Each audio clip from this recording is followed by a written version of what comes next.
Topping the news tonight, as Abaco residents continue to rebuild their lives post-Hurricane Dorian, many companies have pitched in to help ensure that they have more durable and comfortable homes to live in.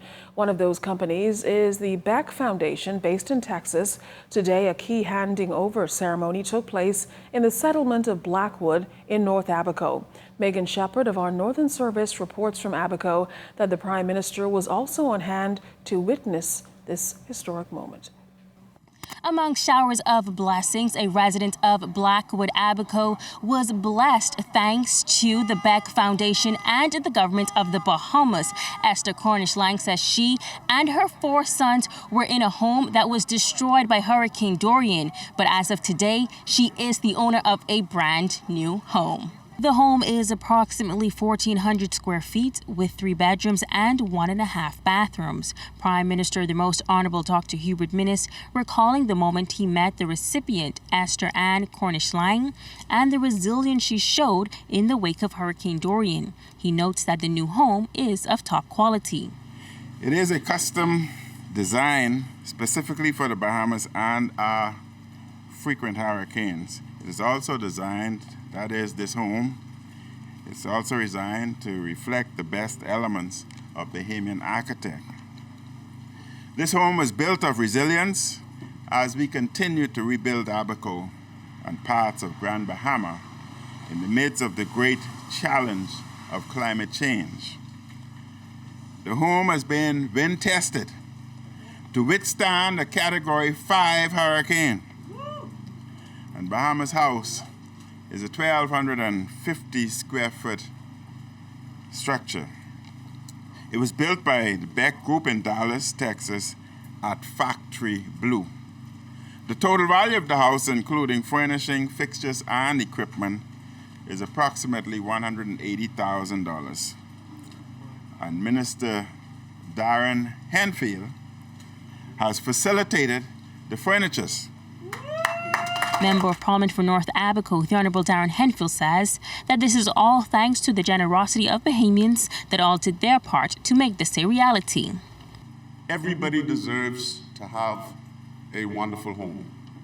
And so we're so pleased to be here to be participating in this very brief ceremony today, which gives Anne and her children the right to have some place to call home. A place where I think Maya Angelou best said it, and I quote her off, that everybody needs that place, that quiet place where they can go in and be themselves and live. CEO of the Beck Foundation, Fred Papal, says that although he lives in Texas, the Bahamas is still home. And once he saw the devastation of the powerful storm Dorian, he knew he had to help.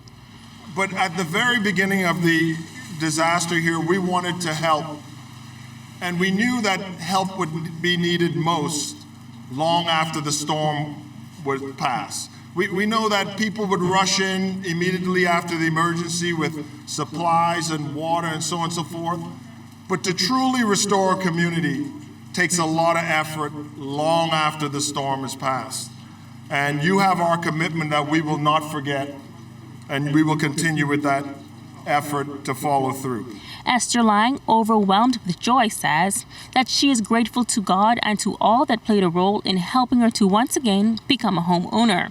She says this is extra special as the property was handed down to her by her parents and she wanted to remain in her family.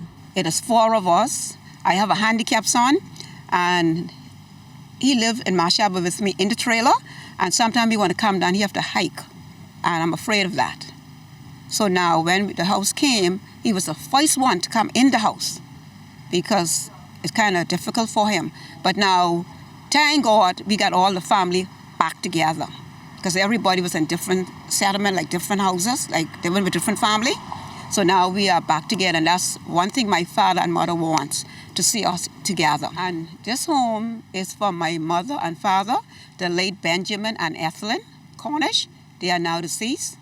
And, you know, when he passed, he said to me, and I asked her, don't care what happened, I don't want you to move. But, you know, the hurricane made me move. But I understand what he meant, don't leave. So this is what's happening now. This is the blessing from my parents. Megan Shepard, 7S Network News.